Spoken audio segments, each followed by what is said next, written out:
Screen visible आहे का सगळ्यांना? Yes, no? आवाज येतोय? Yes sir. Okay. So start करूया आपण सेशन. 2च मिनिटं.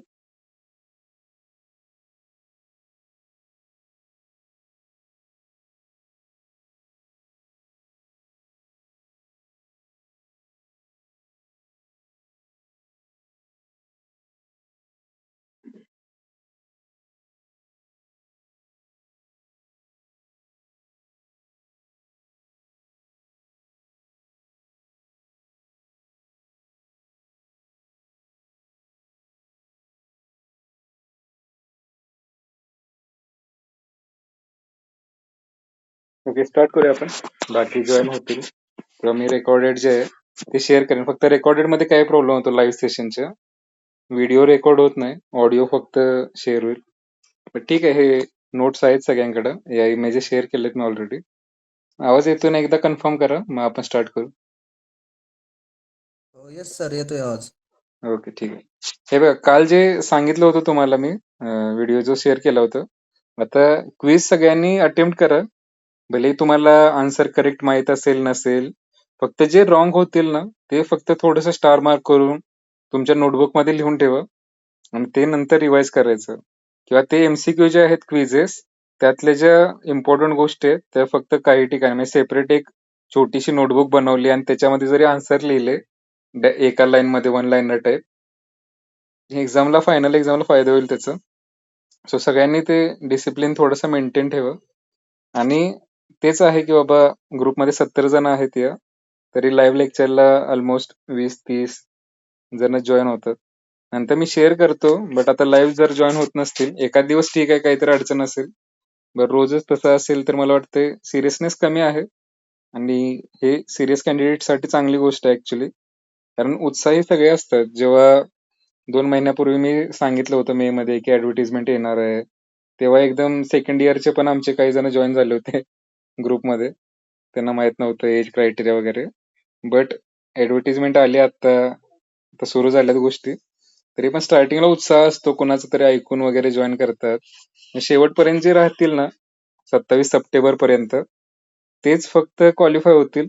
बाकी मग एक आठवडा अभ्यास करणारे, मध्ये सोडून देणारे, ते फक्त घरच्यांना सांगण्यासाठी किंवा मित्रांना सांगण्यासाठी मी अभ्यास करतोय वगैरे, अल्टिमेटली त्यांची नाही होणार क्लिअर. कारण गव्हर्नमेंट एक्झामची अशी सिच्युएशन आहे की आता तुम्ही ज्या बॅचचे आहात त्या बॅचच्या आधी 3-4 वर्षापासून, म्हणजे 2020च्या आधीचे पण जे पासआउट आहेत, ज्यांनी ऑलरेडी एक्झाम दिलेली आहे, पण समजा झालं नसेल त्यांचं सिलेक्शन मेन्स मध्ये किंवा कुठं, तर ते पुन्हा, आता मला तर काल फोन आला होता, एका कॉलेजचे ते प्रोफेसर आहेत, एमटेक वगैरे ला शिकवायला, तर त्यांनी पण विचारत होते कसं प्रिपरेशन काय.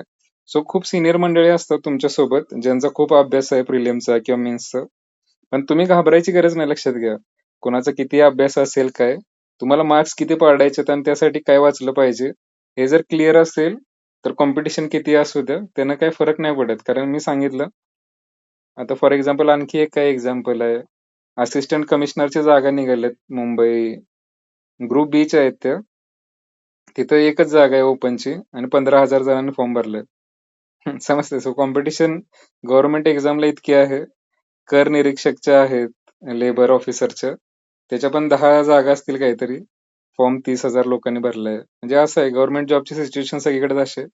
ग्रुप सी, ग्रुप बी जरी असेल, एक जागासाठी जर 15,000 जण अप्लाय करत असतील, आणि त्याला पण 2-3 स्टेजेस, त्याला इंटरव्ह्यू पण आहे सध्या. सो तुमच्या तरी जास्त जागा आहेत, लक्षात ठेवा. 450 म्हणजे खूप ह्यूज क्वांटिटी झाली. एवढ्या तर ग्रुप ए एमपीएससी ला पण कधी निघत नाही सगळ्या पकडल्या जागा तरी. तेवढ्या एकट्या एमव्हीआयच्या जागा आहेत यावर्षी. काय सांगतो, थोडस जेनेरिक सांगतो सध्या, काही जणांना माहित नसेल एमपीएससी एक्झाम किंवा कॉम्पिटेटिव्ह एक्झाम याच्या आधी कधी दिली नसेल. आता माझे जे बरेच परिचयाचे आहेत, आता जस्ट पास आउट झाले डिप्लोमाचे वगैरे, त्यांच्यासाठी थोडस घाबरायची गरज नाहीये, फक्त रियालिटी सांगतोय की ग्रुप एचं जे असतं, तहसीलदार, डीवायएसपी वगैरे, तर त्याच्या पण एवढ्या जागा कधी निघत नाहीत. सगळ्या जरी पकडल्या तुम्ही कृषीच्या आणि हे, तरी पण 450 होत नाही टोटल, जेवढ्या तुमच्या जागा निघाल्यात आता. आणि ही वन टाइम ऑपॉर्च्युनिटी आहे, लक्षात घ्या. याच्यानंतर पण 20 नंतर आता निघाले, सो पुढच्या 4-5 वर्षामध्ये नाही निघणार एवढ्या जागा कधीच. निघाल्या तर परत 100 किंवा शक्यतो नाहीच निघणार, कारण 2017ला जी जॉईन झालेली बॅच आहे ती पण सगळी यंग आहे. म्हणजे रिटायर वगैरे त्यातलं कोण होईल किंवा आता 20ला झालेले. सो रिटायरमेंटचं पण कमी आहे. सो निघाल्या तर लेट निघतील जागा. सो ही अपॉर्च्युनिटी जी आहे ती कॅश इन करा सगळ्यांनी. म्हणजे ट्राय करायचं. आता सिलेक्शन होणं नाही होणं तुमच्या हातात नाहीये. अभ्यास करणं तुमच्या हातात आहे, लक्षात घ्या. सो त्या गोष्टीवर फोकस करायचा जास्तीत जास्त, की दिवसातला आता तुम्हाला जेवढा वेळ मिळेल, आता उद्या संडे आहे, तर तुम्हाला जेवढा वेळ मिळेल, PYQ जे आहेत, मी क्वेश्चन पेपर शेअर केलेत, त्याचं स्कॅन करून, त्याच्या नोट्स बनवून, रिव्हर्स इंजिनिअरिंग थोडंसं करायचं.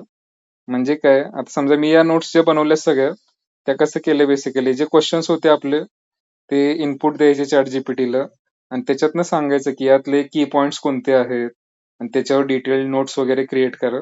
असं जरी प्रॉम्प्ट दिलं तुम्ही चॅट जीपीटी मध्ये, म्हणजे सेपरेट आता आधीच सारखं राहिलं नाही, लक्षात घ्या, की तुम्हाला पुस्तकच घ्यावी लागतील. रिसोर्सेसचं एक्सेस झालंय आता एआयच्या काळामध्ये.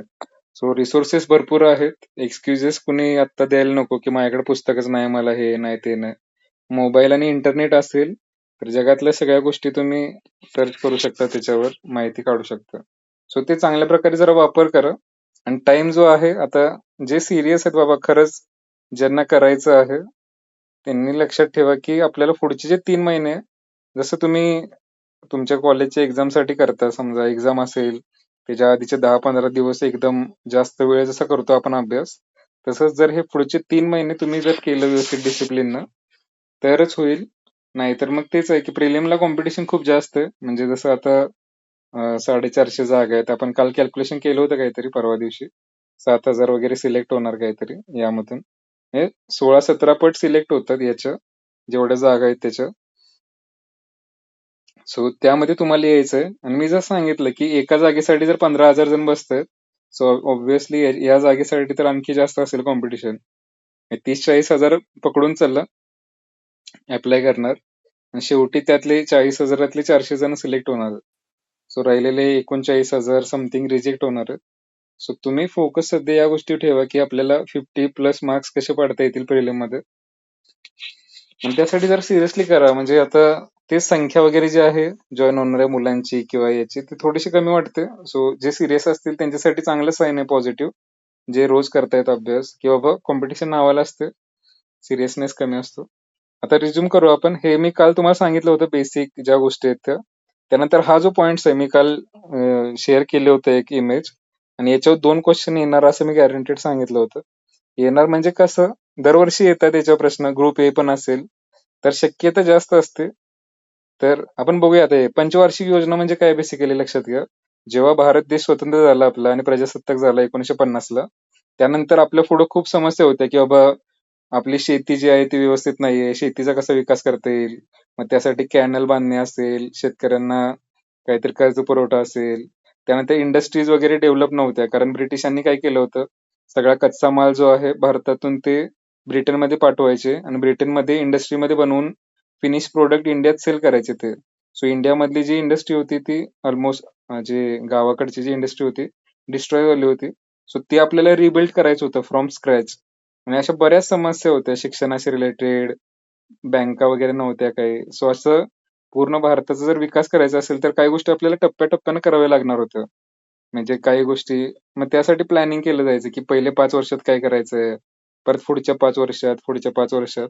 5-5 वर्षाचं का बनवलं जायचं, कॉज सरकारचं जे कार्यकाळ असतो तो 5 वर्षाचा असतो. 5 वर्षानंतर समजा इलेक्शन झाली, दुसरं गव्हर्नमेंट निवडून आलं, तर ते आधीच्या सरकारनं जे प्लॅनिंग केले ते फॉलो करणार नाही, कारण त्यांच्या ऍस्पिरेशन्स, त्यांच्या इच्छा आकांक्षा वेगळ्या असणार.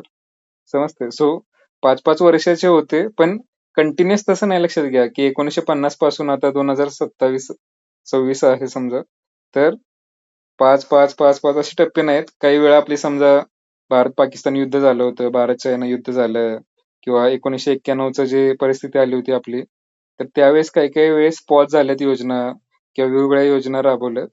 ठीक आहे. सो कोणकोणत्या ड्युरेशन आहेत. आता क्वेश्चन कोणत्याही प्रकारचं विचारू शकतात. याच्यावर इतके वेळा प्रश्न विचारलाय मागच्या एमपीएससी मध्ये, सगळ्या टाईपचे प्रश्न विचारून झालेत की बाबा पंतप्रधान कोण होते, योजनेचा कार्यकाळ कोणता, आणि त्यातली महत्वाची त्या 5 वर्षातली गोष्ट कोणती होती. जसं की पहिली पंचवार्षिक योजना जी आहे 1950ला आपण प्रजासत्ताक झालो, 26 जानेवारी 1950. आणि नेक्स्ट पुढच्या वर्षापासून 51 ते 56 जे आहे, आता हे बघा, पंचवार्षिक योजना म्हणजे काय तर दिलंय, आर्थिक विकासाचं नियोजन करण्यासाठी सुरू केली होती. 51 ते 2017 पर्यंत 12 पंचवार्षिक योजना आपण राबवल्या. पण मोदी सरकार जेव्हा आलं 2014 मध्ये, खूप वेळ आधी, त्याच्या आधी काँग्रेसची सत्ता होती ऑलमोस्ट. 1-2 एक्सेप्शन सोडले तर. अटल बिहारी वाजपेयी यांचं सरकार आणि जनता सरकार, ते 2 सोडले तर ऑलमोस्ट काँग्रेसची सत्ता होती स्वातंत्र्य झाल्यापासून. सो बीजेपी आलं 2014 मध्ये. त्यांनी हे प्लॅनिंग कमिशन जे आहे ते बंद केलं, पंचवार्षिक योजना वगैरे, आणि नीती आयोगची स्थापना केली. आता नीती आयोग मी सांगितलं होतं, एक थिंक टँक आहे की जो गव्हर्नमेंटला इनपुट देतो की कशा प्रकारे आपल्याला योजना तयार केल्या पाहिजेत भारताच्या विकासासाठी. आणि नीती आयोग सगळ्या गोष्टींवर प्लॅनिंग करतं. म्हणजे शिक्षण असेल, शेती असेल, इंडस्ट्री असेल, प्रत्येक फील्डमध्ये एक्सपर्ट असतात. इवन तुम्ही जर आता इंटरेस्टेड असाल तर नीती आयोगाचे रिक्रुटमेंट पण निघतात टेम्पररी बेसिसवर, की बाबा तुम्ही शिक्षण क्षेत्रात किंवा इंजिनिअरिंग क्षेत्रात चांगले असाल तर तिथं तुम्ही डेटा अनालिसिससाठी, डेटा प्रोसेसिंग करण्यासाठी रिक्रुटमेंट वगैरे निघतात नीती आयोगचे. तर ते स्थापना झाली. याच्यावर एमसीक्यू पण होतं मागच्या वर्षीच्या एक्झाम मध्ये, कधी स्थापना झाली, कधीपासून. सो 2015 पासून मोदी सरकार 14ला आलं, लेच 15 पासून यांनी नीती आयोग आणला. पण ऑलरेडी 12 ते 17 ही 12वी योजना होती. सो ती 17ला संपली आणि यांनी 15ला नीती आयोग आणला. ठीक आहे. आणि त्यानंतर नीती आयोग आल्यापासून परत त्या पुढे नाही झाल्या. सो 12च आहेत शेवट. सो आता होतं का तर नाही होत, प्लॅनिंग कमिशन वगैरे काय नसतं. नीती आयोगाने जे काय काय रिकमेंडेशन दिलं त्याच्यावर सरकार इम्प्लिमेंटेशन करतं. आता सगळ्यात पहिली पंचवार्षिक योजना जी आहे ती 51 ते 56. प्रत्येकाचं शक्यतो हे पंतप्रधान कोण होते लक्षात ठेवा. आता पहिले सगळ्यांना माहित आहे भारताचे पंतप्रधान जवाहरलाल नेहरू होते. आणि त्यामध्ये बेसिक फोकस काय होता, स्टार्टिंगला आपला भारत स्वतंत्र झालाय, गरीब होतो आपण खूप, शेतीवर फोकस होता खूप जास्त. ठीक आहे. सिंचन म्हणजे पाण्याची सुविधा, धरण बांधणे असेल, भाकरा नांगल, इथे चुकलंय आता थोडस टायपिंग. भाकरा नांगल प्रकल्प एक आहे पंजाबमध्ये. तिथं हे सुरू, म्हणजे ते धरणं बांधणं बेसिकली मोठी मोठी, जेणेकरून शेतीला पाणी अवेलेबल होईल. त्यानंतर निर्वासितांचे पुनर्वसन म्हणजे काय, पंजाबमध्ये जे आपण पार्टिशन झालं होतं, काही लोक इकडे आले तिकडे गेले, तर ते जे इकडे तिकडे झाले होते, म्हणजे पाकिस्तानातनं आपल्या इथं आले होते, तर त्यांच्या राहण्याची सोय, त्यांचं जसं की धरण बांधायचं असेल तर त्यांचं पुनर्वसन होतं. सो यावेळेस पण खूप धरणं बांधली गेली. धरण जिथं बांधतात तिथले लोक एका ठिकाणाहून त्यांची जमीन जाणार समजा धरणाखाली, तर त्यांना दुसऱ्या ठिकाणी विस्थापित केलं जातं. सो ते गोष्टी होत्या. आणि ह्याचं नाव लक्षात ठेवा, ह्याचं जे नाव आहे हॅरोल्ड डोमर मॉडेल. पहिल्या 2 याचं नाव आहेत काहीतरी. सो ह्याचं जे आहे पहिली पंचवार्षिक योजना की ज्याच्यामध्ये शेतीवर फोकस होता जास्त, धरणे बांधणे वगैरे, जवाहरलाल नेहरू पंतप्रधान होते. आणि त्याला हेरोल्ड डोमर मॉडेल सुद्धा म्हणतात, कृषी प्रधान. त्यानंतर नेक्स्ट जे आहे सेकंड, त्यावेळेस पण नेहरूच होते लक्षात ठेवा पंतप्रधान. पहिल्या 3 याला नेहरू आहेत आणि नेहरूंची डेथ झाल्यानंतर लाल बहादूर शास्त्री होते पंतप्रधान. सो ते कंटिन्यू झालं. आता दुसरीचं नाव काय बघा, महलनोबिस मॉडेल म्हणतात त्याला. इथं आहे बघा, जसं पहिलं हॅरोल्ड डोमर जे आहे ते, आणि दुसरं महलनोबिस. आता ह्याचा फोकस काय होतं, इंडस्ट्रियलायझेशन, समजते, अवजड उद्योग. अवजड उद्योग म्हणजे काय, स्टील इंडस्ट्री असेल, म्हणजे ज्या कोर इंडस्ट्री असतात ज्याच्यावरून बाकीच्या इंडस्ट्री डेव्हलप होतील त्याच्यावर फोकस होतं. आणि सार्वजनिक क्षेत्राचा विकास, सार्वजनिक क्षेत्र म्हणजे पब्लिक सेक्टर जे असतं, जसं की आता ONGC आहे, BPCL आहे, तसंच सार्वजनिक काही करता आलं आपल्याला मोठ्या लेवलला, जेणेकरून नंतर मग त्या प्रायव्हेट कंपन्या एस्टॅब्लिश होतील वगैरे, असं याचं होतं उद्देश. सो इंडस्ट्रियलायझेशनवर भर होतं. पहिल्या याच्यात शेती, दुसऱ्या योजनेत इंडस्ट्रियलायझेशन, औद्योगिकरण. त्यानंतर तिसरी जी पंचवार्षिक योजना आली. आता या काळात खूप जास्त युद्ध झाले. हे बघा, 62ला चायना सोबत युद्ध झालं होतं आपलं, आणि आपल्याला हरवलं होतं खूप वाईटपणे चायनानं. त्यानंतर 65ला पाकिस्तान सोबत युद्ध झालं होतं. तो जेव्हा युद्ध होतं ना, तेव्हा फोकस जो आहे तो विकासावरून दूर होतो आणि सगळे जे रिसोर्सेस आहेत ते युद्धामध्ये खर्च होतात. त्यामुळे पहिल्या 2 योजना बऱ्यापैकी सक्सेसफुल होत्या. पण ही जी योजना आहे त्यामध्ये युद्ध आणि या गोष्टी झाल्यामुळं आपलं थोडंसं हे जे आहे उद्दिष्ट साध्य होऊ शकली नाहीत. आपला उद्देश काय होता यामध्ये, अन्नधान्य स्वयंपूर्तता म्हणजे आपले त्यावेळेस काय व्हायचं, शेती एवढी विकसित नव्हती. बाहेरच्या देशाकडून आपल्याला धान्य घ्यावं लागत होतं, अमेरिका सारख्या देशाकडून. ठीक आहे. सो मग आपण ठरवलं की बाबा शेतीमध्ये थोडस सेल्फ इंडिपेंडन्स आणायचं. आणि त्यानंतर मग परत 10 वर्षांना ऑलमोस्ट हरित क्रांती वगैरे झाली. ठीक आहे. योजना अपयशी का ठरली लक्षात घ्या तिसरी, कारण युद्ध झाली होती. या दोन युद्धांमुळे जे आपले एम्स होते 5 वर्षात अचीव्ह करायचे ते झाले नाहीत. त्यानंतर आता मग 66 पर्यंत हे झालं. त्यानंतर पुढचे 3 वर्ष प्लॅन हॉलिडे, म्हणजे प्लॅनिंग वगैरे काही केलेलं नाही त्या काळामध्ये. कारण दुष्काळ होता, युद्ध होतं, आर्थिक संकट होतं. त्यामुळं मग जे 5 वर्षाचं प्लॅनिंग वगैरे असायचं ते नाही केलं. सो हे लक्षात ठेवा. हे पण विचारलं एमपीएससी मध्ये, प्रिव्हियस इयर मध्ये खूप वेळा. 66 ते 69 या 3 काळामध्ये काय होतं, प्लॅन म्हणजे जे 5-5 वर्षाच्या आधी झाले होते पंचवार्षिक योजना तसे झाले नाहीत काय. पॉज घेतलं होतं बेसिकली. वार्षिक योजना होत्या यात. वार्षिक योजना म्हणजे काय असतं, 1 वर्षाचंच उद्दिष्ट ठरवणार, तेवढं कम्प्लीट करायला बघणार, परत दुसऱ्या वर्षी एक ठरवणार, 3 असं. एक एक वर्षाच्या 3 होत्या. म्हणजे पंचवार्षिक जे आहे 5 वर्षात काय करायचं असं नव्हतं, वार्षिक योजना वगैरे होतं. त्यानंतर नेक्स्ट काय बघा, चौथी जी आहे, आता यावेळेस पंतप्रधान कोण आहेत, इंदिरा गांधी आहेत. ओके. तर त्यामध्ये काय होतं, स्थिरतेसह विकास आणि आत्मनिर्भरता. आता मोदीजींची टॅगलाईन असते आत्मनिर्भर भारत वगैरे, सेल्फ रिलायन्स. सेल्फ रिलायन्सचा अर्थ काय असतो, आपल्याकडे समजा इलेक्ट्रॉनिक्स इंडस्ट्री आहे, मोबाईल वगैरे पण आपले सगळे जे आहेत ते मेड इन चायना असतात. सो आता सध्या आपला फोकस काय आहे बाबा, जास्तीत जास्त कंपोनंट जे आहेत ते मेड इन इंडिया होतील. समजते, चायनावर डिपेंडन्सी किंवा फॉरेन जे कंट्रीज आहेत त्याच्यावर डिपेंडन्सी आपली कमी होईल. सो हा पण त्यावेळेस होता बघा, लक्षात ठेवा. आत्मनिर्भरता जे आहे या चौथ्या पंचवार्षिक योजनेचं एम होतं. आणि सगळ्यात महत्वाची गोष्ट जी आहे ती ही झाली बघा, एकच सेकंड. 14 बँकांचे राष्ट्रीयकरण. म्हणजे ज्या प्रायव्हेट बँक होत्या त्या काळात, जसं आता आयसीआयसीआय समजा, एचडीएफसी आहे, तसं त्या काळात गव्हर्नमेंटच्या बँक नव्हत्या, लक्षात घ्या. सगळ्या ज्या आहेत त्या प्रायव्हेटच्या बँक होत्या, कारण भारत स्वतंत्र झाला होता. त्याच्या आधी ब्रिटिश गव्हर्नमेंट होतं. सो आरबीआय सोडली तर बाकी काही नव्हत्या बँका, म्हणजे स्टेट बँक ऑफ इंडिया वगैरे असल्या पण काय नव्हतं. सो सगळ्या बँकांचं ज्या महत्वाच्या मोठ्या मोठ्या बँक होत्या, जसे बँक ऑफ बरोडा असेल, त्यानंतर आता बँक ऑफ महाराष्ट्र वगैरे यानंतर झालं, पण ज्या मोठ्या बँका होत्या त्या काळातल्या त्या बँकांचं राष्ट्रीयकरण झालं.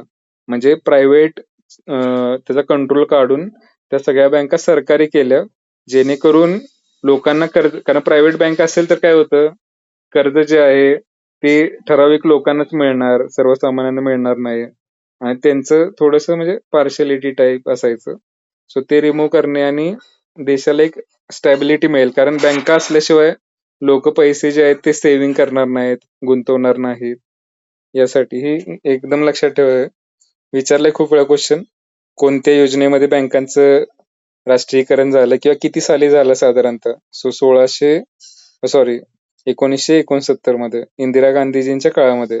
सो इंदिरा गांधी जे आहेत ते याच्यासाठी फेमस होत्या, जे आपण म्हणतो बोल्ड डिसिजन जे आहेत, धाडसी निर्णय जे आहेत ते त्यांच्या काळामध्ये घेतले गेले, लक्षात घ्या.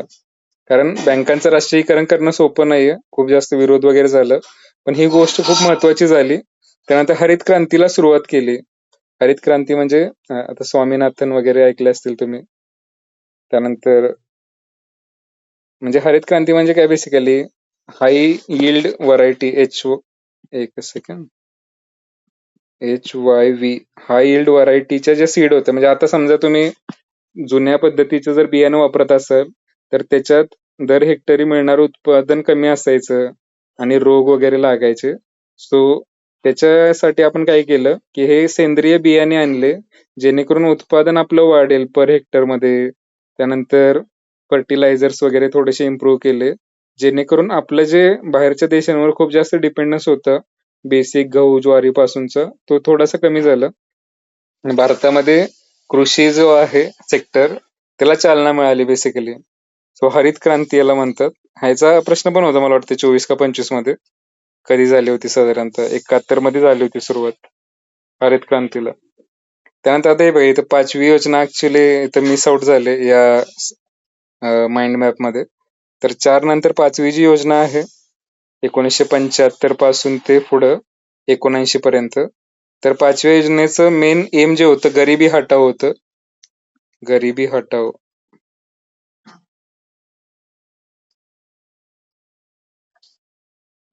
ठीक आहे. म्हणजे पॉवर्टी इलिमिनेशन, म्हणजे जे गरीब आहेत त्यांना रोजगाराच्या संधी मिळणे, त्यानंतर इन्कमचं जे डिस्ट्रीब्युशन आहे श्रीमंतांकडून गरिबांकडे कसं करता येईल, त्यांना रोजगार कसे उपलब्ध होतील, या या हा मेन फोकस होता. लक्षात घ्या 5वी योजना. सो 5वी योजना नाव ऐकलं तर तुम्हाला ही टॅगलाईन आठवली पाहिजे, गरिबी हटाव. 5वी योजना जी आहे त्याची मोस्ट फेमस जी गोष्ट होती ती गरिबी हटाव होती. बाकी सेल्फ रिलायन्स जे आहे, आत्मनिर्भरता, ती जशी इथं होती तशी यामध्ये पण कंटिन्यू होती.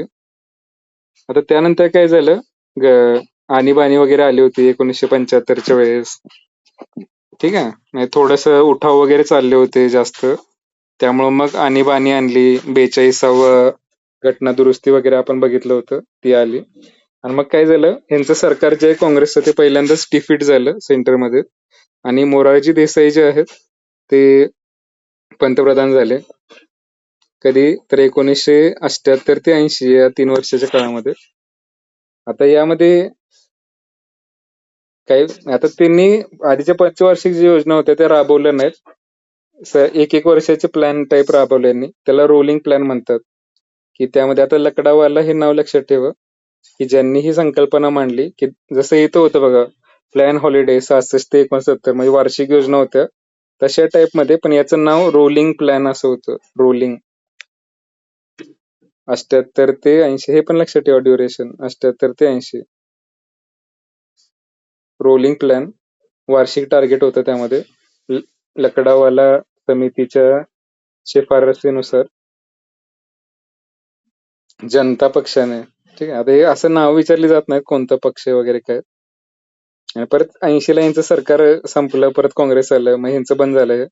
आणि परत आता 6वी योजना जी आहे, परत इंदिरा गांधी निवडून आल्या. ओके. आणि त्यानंतर आता हे कालावधी चुकला इथं, 85 पाहिजे इथं, कारण 80 ते 56 नसणार, लक्षात घ्या इथं टायपिंग मिस्टेक आहे थोडीशी. 80 ते 85 आहे इथं. आता इथं पण गरिबी निर्मूलन वगैरे दिलंय, म्हणजे सिमिलर जे आधीचं त्यांचं मध्ये सरकार पडलं होतं, मग त्या योजना ज्या फुलफिल झाल्या नव्हत्या, त्याच्यावर परत त्यांनी रोजगार निर्मिती याच्यावर फोकस केलं. त्यानंतर एनर्जी सेक्टरवर फोकस केलं, म्हणजे आता जे थर्मल पॉवर प्लांट वगैरे जे बघतोय आपण, त्यापैकी खूप सारे प्लांट वगैरे जे आहेत या काळात सुरू झाले. टेक्नॉलॉजीवर फोकस केलं.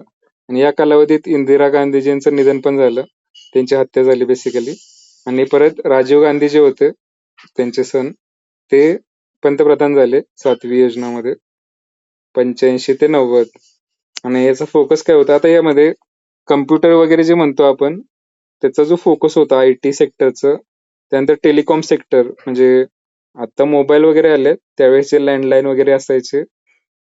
सो राजीव गांधीजींच्या बाबतीत हे लक्षात ठेवा, त्यांनी म्हणजे थोडेसे यंग होते ते, आणि त्यांचा जो आता जे आपण यंग जनरेशन जे म्हणतो आय टी सेक्टरकडे चालले, तसंच त्यांचा पण फोकस होता की टेक्नॉलॉजी डेव्हलप झाली पाहिजे.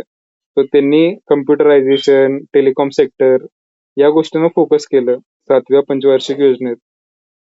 आता 90 झालंय इथं काळ, लक्षात ठेवा. ड्युरेशन पण सायमल्टेनियसली लक्षात ठेवायचं, 85 ते 90. आता 90ला परत काय झालं होतं, आता राजीव गांधीजींची पण हत्या झाली मधल्या काळात, आणि भारताचं जे बॅलन्स ऑफ पेमेंटचं क्रायसिस झालं होतं, की ज्यामध्ये खूप कर्जबाजारीपणा आला होता आपल्याकडं, आणि फॉरेक्स रिझर्व्ह नव्हता आपल्याकडं. म्हणजे बाकीच्या देशांकडून जे कर्ज घेतलं होतं आपण, ते फेडण्याची क्षमता आपली कमी झाली होती.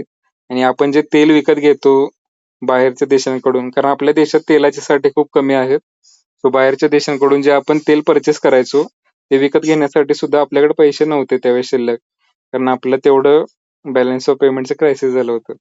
तो त्या काळात मग आपल्याला एलपीजी रिफॉर्म वगैरे आणावे लागले. सो तो जो काळ होता 90 ते 92चं. आता त्यावेळेस पी व्ही नरसिंह राव हे पंतप्रधान होते, चंद्रशेखर काही काळासाठी होते. त्यावेळेस राजकीय अस्थिरता पण होती, कारण गांधी परिवारांचं जे होतं, समजा नेहरू असतील, इंदिरा गांधी असतील, त्यानंतर मग हे जे आहेत काँग्रेसमधले बाकीचे लीडर, त्यांच्याकडे थोडीशी सत्ता गेली होती. त्यामुळं पॉलिटिकल स्टॅबिलिटी कमी होती आणि आर्थिक संकट जे सांगितलं मगाशी, आपलं जे बॅलन्स ऑफ पेमेंट होतं, म्हणजे पैसे जे होते आपल्याकडं फॉरेन कंट्रीजला देण्यासाठी किंवा कर्ज फेडण्यासाठी, ते शिल्लक राहिलेलं नव्हतं. सो त्या काळामध्ये वार्षिक योजना आणल्या. आता 3 वेळा लक्षात ठेवा ही गोष्ट. सगळ्यात पहिल्यांदा इथं प्लॅन हॉलिडे जे आहे 66 ते 69, इथं काही काळासाठी पंचवार्षिक योजना बंद झाली होती. त्यानंतर रोलिंग प्लॅन जे आहे, जेव्हा काँग्रेसची सत्ता गेली, जनता पार्टीची सत्ता आली तेव्हा, आणि तिसरा जो आहे हा 90 ते 92चा काळ. यावेळेस पण काय झालं, राजकीय अस्थिरता म्हणा किंवा आर्थिक संकट जे आहे त्याच्यामुळं पाच पंचवार्षिक योजना जी आहे ती स्टॉप झाली आणि छोटे छोटे प्लॅन्स आले. मग परत ते आपण एलपीजी रिफॉर्म्स आणले. इथे लिहिले बघा खाली, एलपीजी रिफॉर्म म्हणजे प्रायव्हेटायझेशन, ग्लोबलायझेशन, लिबरलायझेशन, की ज्यामध्ये बाबा प्रायव्हेट सेक्टरच्या इंडस्ट्रीजला आपण परमिशन दिली वेगळ्या सेक्टरमध्ये काम करण्यासाठी. बाहेरच्या देशातल्या कंपन्यांना इंडियामध्ये व्यापार करण्याची संमती दिली. त्यानंतर प्रत्येक गोष्टीसाठी लायसन्स लागायचं, परमिट, तर ती पण व्यवस्था जी आहे ती कमी केली. ओके. त्यानंतर मग हे 97. त्यानंतर 9वी जी आहे, आता हे अटल बिहारी वाजपेयी, भाजपचं पुन्हा एकदा सत्ता आली होती त्या काळात. अटल बिहारी वाजपेयी जे होते ते पंतप्रधान होते 97 ते 2002. आता याच्यावर फोकस जो होता तो सोशल जस्टिसवर होतं, म्हणजे सामाजिक न्याय. आता जस्टिस आपण जे ऐकलाय शब्द, कुठल्या याच्याकडून घेतलाय आपण, कुठल्या कंट्रीकडून? पॉलिटीमध्ये बघितलं होतं आपण. जस्टिसची संकल्पना जी आहे, सामाजिक न्याय, प्रिॲम्बल मध्ये जस्टिस जो शब्द आहे, कोणत्या कंट्रीकडून घेतलंय सांगतील कोणाला? आवाज येतोय का सगळ्यांना? अरे आवाज येतोय का नाही? होय. हा. जस्टिसची संकल्पना जी आहे, USSR म्हणून कंट्री होती, रशिया जी आहे आपली, त्याच्या आधी रशियाचं नाव USSR होतं. तर त्यांच्याकडून ही जस्टिसची संकल्पना घेतली. लक्षात ठेवा, सोशल जस्टिस, सामाजिक न्याय. समाजवादी असा शब्द ऐकला ना तुम्ही, समाजवादी. आता समाजवादी पार्टी पण आहे उत्तर प्रदेशमध्ये, पण समाजवादी हा शब्द जर ऐकला, सोशलिझम वगैरे, तर तुम्हाला रशिया आठवलं पाहिजे, की ज्यामध्ये अमेरिका आणि रशिया थोडंसं अपोजिट मध्ये होतं. त्यांचं कोल्ड वॉर पण चालू होतं या काळामध्ये. तर रशियामध्ये काय होतं, सोशलिझम होतं. सोशलिझम म्हणजे प्रायव्हेट सेक्टरला जास्त तिथं महत्व नव्हतं, तर गरीबातला गरीब व्यक्ती कसा त्याचं म्हणजे इन्कम इनइक्वॅलिटी दूर होईल आणि त्याला पण कशा रोजगाराच्या संधी वगैरे मिळतील यावर फोकस होतं. वेरेज अमेरिकेमध्ये उलट आहे. आणि अमेरिकेमध्ये कॅपिटलिस्ट सोसायटी जी आहे, की ज्याच्यामध्ये नवीन उद्योग जे असतील त्यांना चालना मिळणे यावर भर असतो. ओके. सो आपला जो इन्क्लिनेशन होतं, हे जे बीजेपीचं आहे, सोशल जस्टिस कडे जास्त इन्क्लिनेशन असतं. त्यानंतर नेक्स्ट जे आहे, ग्रामीण विकासावर पण फोकस होता. रस्ते, ग्रामीण रस्ते वगैरे याच्यावर फोकस होता, समतोल. त्यानंतर नेक्स्ट काय बघा, 10वी जी पंचवार्षिक योजना आहे 2002 ते 2007. आता अटल बिहारी वाजपेयी काही काळासाठी होते आणि त्यानंतर 2002 मध्ये परत ते ट्रान्झिशन झालं. मनमोहन सिंग जे आहे त्यांची सत्ता आली. 8% GDPचं आपलं लक्ष होतं आणि रोजगार निर्मिती जी आहे त्याच्यावर आपलं फोकस होतं. त्यानंतर मग आता हे संपत आलं, इथं शेवट आलंय. शेवटची 11वी योजना जी आहे 7 ते 12, हे लक्षात ठेवा फक्त कार्यकाळ. 11वी जे आहे ते 7 ते 12, की ज्याचं हे बघा इथं टायटल जे आहे, इन्क्लुझिव्ह ग्रोथ, वेगवान व सर्वसमावेशक विकास, हे विचारलं जातं. टॅगलाईन काय होती 11व्या, किंवा इन्क्लुझिव्ह ग्रोथ जी आहे ती कुठल्या ह्याची टॅगलाईन होती, तर 11व्या पंचवार्षिक योजनेची टॅगलाईन होती ही. आणि शिक्षण, आरोग्य, पायाभूत सुविधा, आता हे सगळ्यांकडेच असतं बेसिकली. टॅगलाईन फक्त लक्षात ठेवा आणि पंतप्रधान कोण होते. त्यानंतर शेवटची जी होती 2012 ते 17, आता 12 ते 17 टार्गेट केलं होतं, पण 14 मध्येच गव्हर्नमेंट चेंज झालं त्यामुळे ते बंद झालं. तर मनमोहन सिंग जे आहे ते पंतप्रधान होते 12 ते 14, आणि 14 ते 17 पुढे नरेंद्र मोदी होते.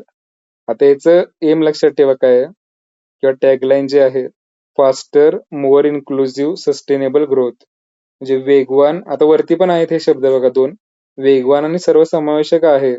पण मोर इन्क्लुझिव्ह म्हणा किंवा सस्टेनेबल, शाश्वत विकास, कारण त्यावेळेस हे शब्द जे होते थोडेसे ट्रेंडिंग मध्ये होते. सस्टेनेबल डेव्हलपमेंट गोल्सवर पण क्वेश्चन आलेला आहे. आणि शेवटची पंचवार्षिक योजना होती 12 ते 17. सो हे आता थोडक्यात दिलेलं आहे. हे डिटेलमध्ये पाहिजे असेल तर आणखी मी शेअर करेन हे. फक्त याच्यावर 1 ते 2 क्वेश्चन येतं. पंतप्रधान कोण होते किंवा महत्वाची गोष्ट काय झाली त्या काळामध्ये, याच्यावर क्वेश्चन येतो. पहिल्यांदा नियोजन आयोग प्लॅनिंग कमिशनची स्थापना, पहिली पंचवार्षिक योजना, हॉलिडे, बँकांचे, आता मी मागे सांगितलं होतं बँकांचे राष्ट्रीयकरण खूप महत्वाची स्टेप आहे. 69 साली झाली होती. 4थी योजना होती त्यावेळेस. रोलिंग प्लॅन सरकार बदललं होतं. 1991 ला LPG रिफॉर्म्स, याच्यावर पण खूप वेळा प्रश्न आलेला आहे. त्यानंतर 15 मध्ये नीती आयोग स्थापन झाला आणि 17 ला एंड झालं. म्हणजे त्याच्यानंतर कोणतीच योजना, पंचवार्षिक योजना वगैरे काय बंद केलं ते मोदी सरकारच्या काळात. सो हे क्वेश्चन येतील याच्यावर. मी नंतर शेअर करेन क्वेश्चन्स वगैरे. सो सगळ्यांनी ट्राय करा अटेम्प्ट करायचं. त्यानंतर आता नेक्स्ट जे आहे, आपण जे इकॉनॉमी जे सेक्शन्स मध्ये डिवाइड करतोय, पहिला बेसिक्स बघितलं, त्यानंतर पंचवार्षिक योजनावर क्वेश्चन येतो, सो ते कव्हर केलं. नेक्स्ट जे आहे आता गरिबी, बेरोजगारी आणि लोकसंख्या, पॉप्युलेशन, याच्यावर क्वेश्चन्स विचारले जातात. आता तसं बघायला गेलं तर हा खूप मोठा टॉपिक आहे, पण आपण एक्झाम पॉइंट ऑफ व्ह्यू न काही गोष्टी बघायचं झालं तर बेसिक पहिलं जाणून घेऊ आणि नंतर आपलं परत नेक्स्ट मंथ मध्ये पुढचं लेवलचं जे सेशन असणार आहे त्यामध्ये आणखी डिटेलमध्ये बघूया. सो स्टार्टिंगला तुम्हाला बेसिक कन्सेप्ट थोडेसे क्लिअर झाले तरी MCQ अटेम्प्ट करता येतील. आता गरिबी, पॉवर्टी हे सगळ्यांना माहिती आहे की बाबा जेवढं नेसेसरी बेसिक इन्कम पाहिजे त्याच्यापेक्षा जर गरीब असेल, म्हणजे त्याच्यापेक्षा कमी असेल इन्कम, तर बेसिकली आपण तो गरीब आहे, पॉवर्टी लाईनच्या खाली असं म्हणतो. सो मानवी मूलभूत गरजा ज्या आहेत, अन्न, वस्त्र, निवारा, त्या पूर्ण करण्यासाठी सुद्धा तेवढं इन्कम नसेल, उत्पन्न नसेल, तर त्याला गरिबी म्हणतो आपण बेसिकली. त्यानंतर कारणे काय, उत्पन्न कमी, रोजगाराच्या संधी, अनएम्प्लॉयमेंट आहे, एज्युकेशन नाहीये, लोकसंख्या खूप जास्त आहे, कॉम्पिटिशन जास्त आहे, महागाई आहे, सामाजिक विषमता आहे. सामाजिक विषमता म्हणजे कास्टचं जे आपलं बायसेस आहेत त्याचे. ठीक आहे. सापेक्ष, निरपेक्ष हे नंतर आपण टाइप्स वगैरे बघूया, आता काही गरजेचं नाहीये. आणि आता गरिबीचे परिणाम सगळ्यांना माहिती आहे की गरीब असेल तर मग हॉस्पिटलायझेशन झालं तर उपचारासाठी पैसे नसतात, कुपोषण, माल न्यूट्रिशन, अशिक्षण, अशिक्षित असल्यामुळे गरिबी होते आणि गरीब असल्यामुळे अशिक्षित राहतं, हे सायकल आहे, लक्षात ठेवा. त्यानंतर हे दुष्चक्र वगैरे जे आहे त्याच्यातून बाहेर पडता येत नाही, क्रिमिनल इन्क्रीज होतं, राष्ट्रीय विकासाचा अडथळा वगैरे. त्यानंतर मग अंत्योदय अन्न योजना, म्हणजे फ्रीमध्ये अन्न किंवा ते रेशनिंग मध्ये जे मिळतात गोष्टी त्या. मनरेगा हे बघू आता पण नंतर डिटेलमध्ये. मनरेगा म्हणजे रोजंदारीवर जे लोक कामाला जातात की कमीत कमी बाबा दिवसाला 250-300 रुपये, 400 रुपये मानधन, तुम्ही बंधाऱ्याच्या कामावर जावा, रस्त्याच्या कामावर जावा, सरकारचं हे कर्तव्य आहे की तुम्हाला दिलं पाहिजे जर तुम्हाला रोजगार अवेलेबल नसेल तर.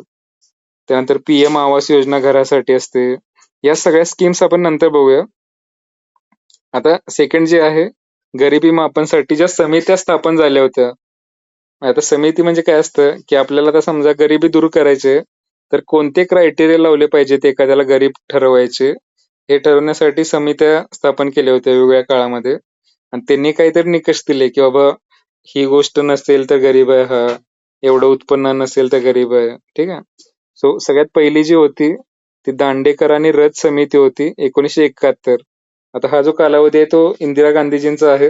गरिबी हटाव योजना वगैरे मी सांगितलं होतं तुम्हाला त्या काळातलं. सो गरिबी हटाव योजनेतच ती सुरुवात झाली पहिल्यांदा. गरिबी पहिल्यांदा मोजता आली पाहिजे आपल्याला, नंतर ती हटवता येईल. सो सगळ्यात पहिली जी समिती होती लक्षात ठेवा 1971 ची, दांडेकर आणि रथ समिती. कारण 71ला हरित क्रांतीची पण सुरुवात झाली होती, लक्षात ठेवा. शेतीचं उत्पन्न वाढवण्यासाठी आपण प्रयत्न करत होतो खूप जास्त. सो दांडेकर आणि रथ, आता ह्याचे जे रिकमेंडेशन आहेत ना, म्हणजे दांडेकर रथ समितीने काय सांगितलं, कोण गरीब आहे किंवा कोणता क्रायटेरिया पाहिजे, ते मी शेअर करेन सेपरेटली. फक्त थोडक्यात सांगायचं झालं तर काय, या पहिल्या ज्या 3 समित्या होत्या त्यांचं म्हणणं होतं की बाबा आपण जे अन्न ग्रहण करतो ते, म्हणजे कॅलरी जे आपण इनटेक करतो, अन्न जेवतो आपण बेसिकली, म्हणजे काय आपल्या शरीराची जी गरज आहे एवढे कॅलरी आपल्याला एनर्जी लागणार आहे. म्हणजे तुम्ही एक वडापाव खाल्ल्यावर किती कॅलरी मिळत आहेत वगैरे असं. सो दिवसामध्ये आपल्याला जेवढ्या कॅलरीज रिक्वायर्ड आहेत, तर तेवढं जर उत्पन्न असेल एखाद्याचं, तर तेवढ्या कॅलरी इनपुट मिळत असतील, तर ती गरिबीची रेष आहे. म्हणजे समजा तुम्हाला जसं की आता दांडेकर रत्न किती सांगितलं होतं कॅलरी, ग्रामीण ग्रामीण भागासाठी 2250 कॅलरी आणि शहरी भागासाठी 2100 कॅलरी पर डे. ठीक आहे. कारण ग्रामीण भागासाठी काय जास्त, ग्रामीण भागामध्ये शेती वगैरे केली जाते, सो एनर्जी रिक्वायरमेंट जास्त असते, फिजिकल एनर्जीची. सो थोडीशी कॅलरी इथे जास्त, इथे कमी आहे. म्हणजे बेसिकली अन्न फक्त फोकस होतं. बाकी वस्त्र, निवारा, हेल्थ वगैरे काय नव्हतं. फक्त जेवायला किती लागते बाबा, एवढ्या कॅलरी लागतायत, ही दारिद्र्य रेषा आहे असं. पण हे मोजणं अवघड आहे, लक्षात ठेवा. कॅलरी म्हणजे आपण, आता तुम्ही जे जेवता दिवसभरात ते पण माहित नसेल तुम्हाला किती कॅलरी इनटेक होतं. सो त्याच्यावरून आयडेंटिफाय करणं कोण गरीब आहे, श्रीमंत आहे आणि योजना आखणं डिफिकल्ट आहे खूप. त्यानंतर परत मग दुसरी जी कमिटी होती, अलग कमिटी 1979 ची, त्यांनी पण तेच कॅलरीवरच आधारित दिलं. फक्त आधीचं जे कॅलरी होतं बाबा 2250, त्यांनी वाढवलं थोडंसं की 2200 पेक्षा बाबा 2400 कॅलरी लागतात ग्रामीण भागातल्यासाठी आणि याच्यासाठी 2100 लागतायत वगैरे असं. सो यांचा फोकस पण कॅलरीवरच होतं, लक्षात घ्या. म्हणजे जेवणावरच होतं, बाकी गोष्टींकडे काही लक्ष नव्हतं. आणि नेक्स्ट जी होती लकडावाला समिती. आता हे नाव मी मगाशी वरती पण सांगितलं तुम्हाला, इथं पण होतं लकडावाला इथं. ठीक आहे, रोलिंग प्लॅन मध्ये. आणि यांनी पण 1993 ज्या रिकमेंडेशन दिल्या की बाबा आता कॅलरी जो आहे तो निकष आहेच, पहिल्या 2 समित्यांनी सांगितलाय तो. पण त्यामध्ये आणखी काय करता येईल आपल्याला, तर कन्झ्युमर प्राइस इंडेक्स जो असतो, कन्झ्युमर CPI जे आहे, म्हणजे आता समजा आपण ज्या गोष्टी खरेदी करतो, आपल्याला ज्या बेसिक गोष्टी लागतात घरामध्ये जेवण्यासाठी असेल, बाकी आपण जे विकत घेतो महिन्याभरात, बूट चप्पल पासून कपडे वगैरे, तर त्याचा सुद्धा फॅक्टर कन्सिडर व्हावं असं रिकमेंडेशन होतं. पण ते काय फॉलो नाही झालं इथं. ठीक आहे. आणि सगळ्यात आता महत्वाची जी कमिटी आहे 2009 ची, ज्याच्यावर सगळ्या परीक्षांमध्ये प्रश्न विचारले जातात. आत्ताच्या पण मागच्या वर्षीच्या पेपरमध्ये हे नाव होतं, लक्षात घ्या. सुरेश तेंडुलकर समिती 2009 ची. तर त्या समितीने काय केलं, आधीच सगळ्यांचा फोकस जो होता तो कॅलरीवर होता, की एवढी कॅलरी असेल बाबा, एवढं अन्न लागतंय गरिबी रेषेसाठी. तर सुरेश तेंडुलकर समितीने काय सांगितलं बाबा, कॅलरी मोजणं पण अवघड आहे आणि त्याच्यानुसार लोकांना फायदे, स्कीम्स वगैरे इम्प्लिमेंट करणं पण अवघड आहे. त्यापेक्षा आपण काय करू, की दिवसाला बाबा एवढे पैसे लागतात कमीत कमी, तेवढे जर पैसे तो कमवत असेल, मग तो ते जर काहीतरी अन्न विकत घेईल, नाहीतर बाकी पण ज्या गोष्टी आहेत जेवण सोडून, शिक्षण असेल, आरोग्य असेल, त्यानंतर बेसिक बाकीच्या जे नेसेसिटीज आहेत, त्या जर कन्सिडर केल्या, तर प्रत्येक व्यक्तीला त्याच्या कुटुंबासाठी किती लागते बाबा उत्पन्न, तर त्याच्यावरून हे सुरेश तेंडुलकर समितीने एक पॉवर्टी लाईन सांगितली की बाबा एवढं उत्पन्न असेल दिवसाला किंवा महिन्याला, तर तो जो व्यक्ती आहे तो गरीब आहे, आणि त्याच्यावरती आहे तर तो गरीब नाहीये. म्हणजे BPL रेषा जी म्हणतो आपण, बिलो पॉवर्टी लाईन आहे हा. तर त्याच्यापेक्षा कमी उत्पन्न असेल तर. आता हे सुरेश तेंडुलकर समितीने किती आकडे सांगितले होते, लक्षात ठेवा. दिवसाचा जो खर्च आहे, तर 27 रुपये जो आहे प्रति व्यक्ती, दिवसाला 27 रुपये कमवत असेल ग्रामीण भागातला व्यक्ती, आणि शहरी भागातला दिवसाला 33 रुपये जर कमवत असेल, लक्षात ठेवा. 33 आणि 27 आकडे. आता तुम्हाला हे किरकोळ वाटेल, म्हणजे महिन्याला किती, 816 रुपये होत आहेत 27 गुणिले 30 केलं तर. आणि हे जे आहे ते होते 1000 रुपयाच्या जवळपास. सर एखादा व्यक्ती महिन्याला 1000 रुपये कमवत असेल तर तो गरीब नाहीये, लक्षात ठेवा. यांच्या मते 1000 पेक्षा कमी उत्पन्न असेल तर तो पॉवर्टी लाईनच्या आतमध्ये आहे. मग आता हे जे होतं 27 रुपये आणि 33 रुपये, याचा प्रश्न आला, लक्षात ठेवा. आत्ताच्या MPSC मध्ये प्रश्न होता ग्रामीण आणि शहरी भागासाठी किती रुपये आहे. तो मी कधी असले आकडे लक्षात ठेवायचा प्रयत्न करायचो नाही, कारण मी MPSC याच्या आधी कधी जास्त दिले नाहीत. UPSC मध्ये असले नंबर्स कधी विचारले जात नाहीत. पण तुम्ही आता MPSCचं प्रिपरेशन करताय ना, सगळ्यांनी MPSC ची डिमांड काय ते लक्षात ठेवायचं. म्हणजे एमपीएससी मध्ये हे नंबर जे आहेत ते 50 वेळा विचारलेत आधी. सो तुम्हाला हे नंबर पाठच पाहिजेत. 27 रुपये, 33 रुपये किंवा मंथली कॅल्क्युलेट करायचं झालं तर 816 आणि 1000 रुपये. सगळ्यांना आवाज येतोय का? Yes no? येस सर, आवाज येतोय. हा, मग हे लक्षात ठेवा. ठीक आहे, प्रश्न विचारला आत्ताच्याच ग्रुप ए च्या एमपीएससी मध्ये पण प्रश्न होता हा. सो 27 रुपये ग्रामीण भागासाठी, आणि शहरी भागात थोडेशा महाग आहेत बाबा, तर 5 रुपये जास्त इन्कम ठेवलं होतं इथं. ठीक आहे, दिवसाचं. आणि त्यानंतर मग रंगराजन समिती आली 2014 मध्ये. त्यांनी काय म्हणलं, बाबा हे 27 रुपये खूपच कमी आहे, आपण जरा आणखी त्यात वाढवूया. मग त्यात आधी ज्या होत्या शिक्षण, आरोग्य वगैरे, त्यानंतर मग वाहतूक वगैरे, ट्रॅव्हलिंगचं थोडंसं ऍड केलं आणि आणखी बेसिक गोष्टी ऍड केलं. पण ह्यांचं पण काही जास्त नव्हतं. रंगराजन समितीने काय केलं, मग हे 27 वाढवून किती केलं, 32 रुपये केलं. समजते, ग्रामीण भागासाठी. आणि 33 वाढवून 47 केलं. म्हणजे दिवसाला जर एखादी व्यक्ती 32 रुपये कमवत असेल तर तो दारिद्र्य रेषेच्या खाली नाहीये, तो श्रीमंत आहे. ठीक आहे, त्याच्या स्कीम्स आहेत बीपीएलच्या.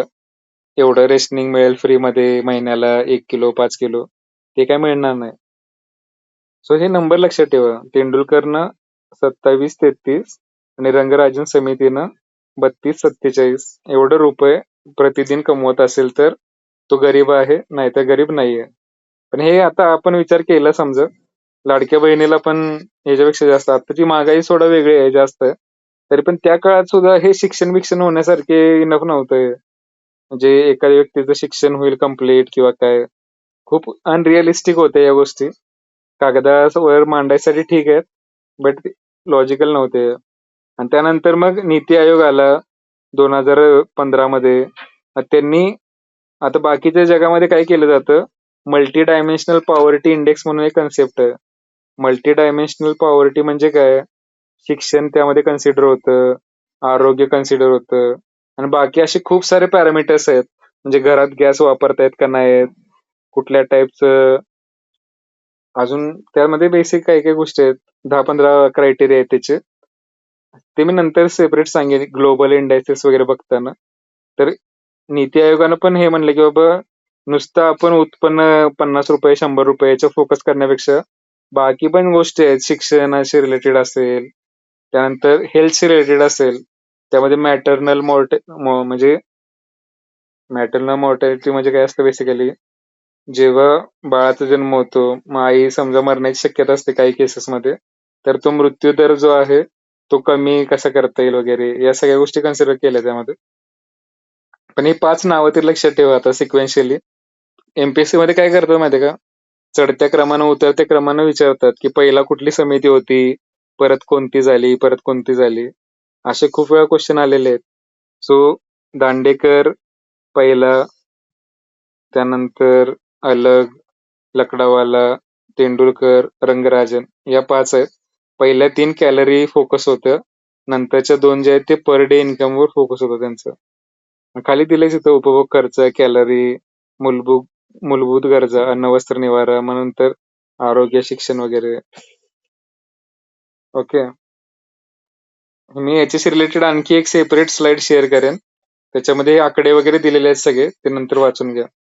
त्यानंतर नेक्स्ट जो आपल्या सगळ्यांचा आता मेन कन्सर्न आहे, ज्याच्यासाठी आपण प्रिपरेशन करतोय, अनएम्प्लॉयमेंट जी आहे आपली ती दूर होण्यासाठी, बेरोजगारी दूर होण्यासाठी. आता काही जण जॉब करत करत करतायत, त्यांचे ऍस्पिरेशन जास्त आहेत, पण बेरोजगारी जी आहे, की बाबा एखादा शिकलेला आहे किंवा जॉब करायची इच्छा आहे त्याची, 18 वर्ष पूर्ण आहेत, सगळं आहे, पण त्याला जॉबच नाहीये मार्केटमध्ये अवेलेबल, किंवा जे जॉब अवेलेबल आहेत ते त्याला वाटते की बाबा मला जास्त मिळायला पाहिजे पैसे, त्यामुळे तो जॉब करत नाहीये, तर तो बेरोजगार आहे बेसिकली.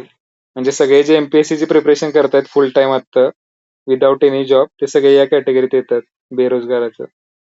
ठीक आहे, तर आता हे जे आहेत, आता अनएम्प्लॉयमेंट वर पण मी सेपरेट, काय मी सांगितलं मगाशी की हे जे मुद्दे आहेत ना ते मोठे आहेत थोडेसे.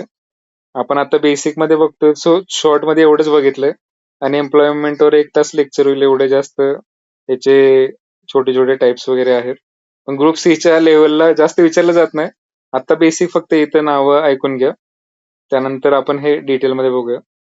तर बेरोजगारी जे आपल्याला डोळ्यांनी दिसते ती लपलेली म्हणजे जसं की शेती आहे फॉर एक्झाम्पल. समजा तुमच्या घरी शेती आहे, पण शेतीमध्ये समजा तुमची 1 एकर शेती आहे आणि त्यात घरातली 6 माणसं काम करतायत शेतीवर त्या. पण ॲक्चुअली तसं बघायला गेलं तर तिथं 2 माणसांचीच गरज आहे. मग बाकी जे 3 जण आहेत किंवा 4 जण आहेत ते रिडंडंट आहेत. म्हणजे ते असले नसले तरी उत्पन्नात काही वाढ होणार नाही. त्या शेतातून समजा 2 लोकांनी काम केलं, तरी पण तुम्हाला वर्षाला एवढं टन उत्पादन मिळणार आहे. मग 2च्या ऐवजी 5 जण जरी असतील तरी तेवढंच उत्पादन मिळणार आहे. सो त्याला हिडन अनएम्प्लॉयमेंट म्हणतात किंवा डिस्गस्ट शब्द आहे त्याला, डिस्गस्ट अनएम्प्लॉयमेंट. त्यानंतर हंगामी, आता जसं की ऊस तोडणी मजूर जे असतात बीड साईडचे वगैरे, जेव्हा तो सीझन सुरू होतो, कारखाने जेव्हा सुरू होतात, तेव्हा ते जॉबवर असतात. नाहीतर बाकीच्या टाइम मध्ये मग ते काहीतरी छोटे मोठे कामं बघणे वगैरे. सो सीझनल असतं अनएम्प्लॉयमेंट. त्यानंतर आता हे सुशिक्षित बेरोजगार म्हणजे शिकलेला आहे पण सध्या जॉब नाही आता काही. आणि ते स्ट्रक्चरल अनएम्प्लॉयमेंट म्हणजे काहीतरी बाबा त्याच्या स्किल सेटनुसार जॉब अवेलेबल नाहीये. त्यानंतर हे घर्षणात्मक, आता इंग्लिश शब्द ऍक्च्युली याचे चांगले आहेत फिक्शनल वगैरे. म्हणजे काय असतं, तुम्ही कंपनी स्विच करताय, एका कंपनीमधून दुसऱ्या कंपनीमध्ये तुम्हाला जायचंय, पण सध्या तुमच्याकडे जॉब नाहीये. म्हणजे तुम्ही एका कंपनीत 3-4 वर्ष काम केलं, पण तुम्हाला वाटतंय की बाबा आपल्याला पगार वाढवण्यात आल्यात हे ते, त्यामुळे तुम्हाला कंपनी बदलायची आहे. पण दुसऱ्या कंपनीत आता सध्या अपॉर्च्युनिटी आहे कुठं सध्या, त्यामुळे तुम्ही तिथे रिझाईन केलंय आणि घरी वाट बघताय, अप्लाय करताय तुम्ही 2-3 ठिकाणी. तर त्याला घर्षणात्मक बेरोजगारी आणि सायक्लिकल अनएम्प्लॉयमेंट. आता हे जे आहे ना, ते सगळे टाईप जे आहेत ते नंतर मी डिटेलमध्ये एक्सप्लेन करेन. आता सध्या बेसिकमध्ये याची नाही गरज काय. हे फक्त टाईप्स आहेत एवढं लक्षात ठेवा. आणि नावावरनं थोडंसं समजतं. सायक्लिकल म्हणजे जसं की हंगामी होते ऊसतोड मजुरांची, तसं आहे सायक्लिक अनएम्प्लॉयमेंट. आता मोजण्याच्या पद्धती पण वेगवेगळ्या आहेत. युज्युअल स्टेटस म्हणजे वीकली मोजलं जातं हे. त्यानंतर करंट वीकली स्टेटस आणि त्यानंतर हे जे आहे पिरियॉडिक लेबर फोर्स सर्व्हे. काल मी जे NSO वगैरे सांगितलं होतं, तर हे कोण मोजतं आणि कशा प्रकारे मोजतं, तर ते ह्याच्यात आहे. ते आपण नेक्स्ट म्हणजे जेव्हा आपलं ऍडव्हान्स असेल त्यामध्ये बघूया. किंवा याची जर गरज वाटली तर मी उद्या हे परत हे जे पॉइंट्स आहेत ना हे डिटेलमध्ये आणखी सांगेन. आता फक्त ओव्हरव्ह्यू घेऊ सध्या. आणि बेरोजगारी अनएम्प्लॉयमेंट रेट जो आहे, बेरोजगारीचा दर जो आहे तो कसा मोजला जातो, तर वरती जे आहे ते बेरोजगार लोकांची संख्या, म्हणजे आता इंडियाची पॉप्युलेशन जेवढे आहे त्यातले समजा 10 लाख लोक जे आहेत समजा ते अनएम्प्लॉयड आहेत, डिवायडेड बाय काम कामकाज योग्य लोकसंख्या, म्हणजे सगळे काम करण्यालायक. आता ते कधी म्हणतो आपण, समजा 15 पेक्षा जास्त वय आहे आणि 60च्या आत आहे. कारण 60च्या वर गेलं तरी पण काय होतं, सिनियर सिटीजन कॅटेगरीमध्ये जातो आणि रिटायरमेंटचं एज आहे 60.